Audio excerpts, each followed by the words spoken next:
আলাইকুম viewers, আরনোড trading company লিমিটেডের পক্ষ থেকে আপনাদের সকলকে জানাই স্বাগতম।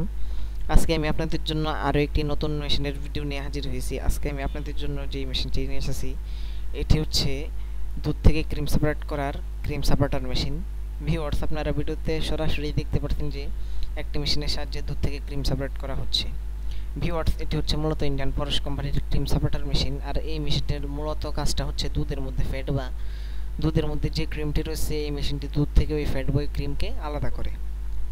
ভিউয়ার্স, এই মেশিনটি হচ্ছে ঘন্টায় 160 লিটার ক্যাপাসিটির একটি ডুয়েল মেশিন। মানে আপনারা এই মেশিনটি কারেন্টের সাহায্যে চালাতে পারবেন এবং আপনারা এই মেশিনটি ম্যানুয়ালি হাতে ঘুরেও চালাতে পারবেন যখন কারেন্ট না থাকবে। এবং ভিউয়ার্স, আপনারা দেখতে পাচ্ছেন যে দুধ থেকে ক্রিম সেপারেট করা হচ্ছে। এক পাশ দিয়ে পড়ছে ক্রিম এবং অন্য পাশ দিয়ে পড়ছে বাকি দুধ।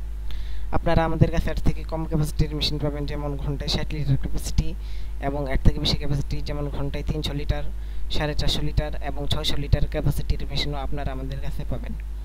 আপনারা যদি আমাদের এই মেশিনটি নিতে চান তাহলে স্ক্রিনে দেওয়া নম্বরে যোগাযোগ করুন অথবা সরাসরি চলে আসতে পারেন ঢাকা খিলক্ষেত আরনোড ট্রেডিং কোম্পানি লিমিটেডে আমাদের এই মেশিনটি নেওয়ার জন্য। ভিউয়ার্স, এখন কথা হচ্ছে এই ক্রিমটি দিয়ে আমরা কি করতে পারবো।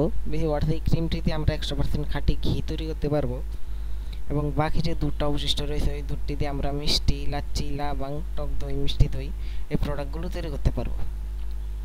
ভিউয়ার্স, আমরা শুধু এই ক্রিম সেপারেটর মেশিনই নয়, খামারে যত আরও আধুনিক মেশিনারিজ আছে ওইসব মেশিনারিজগুলো আমরা বিক্রি করে থাকি এবং আমরা আমাদের মেশিনারিজগুলো সারা বাংলাদেশে কুরিয়ার সার্ভিসের মাধ্যমে ডেলিভারি দিয়ে থাকি।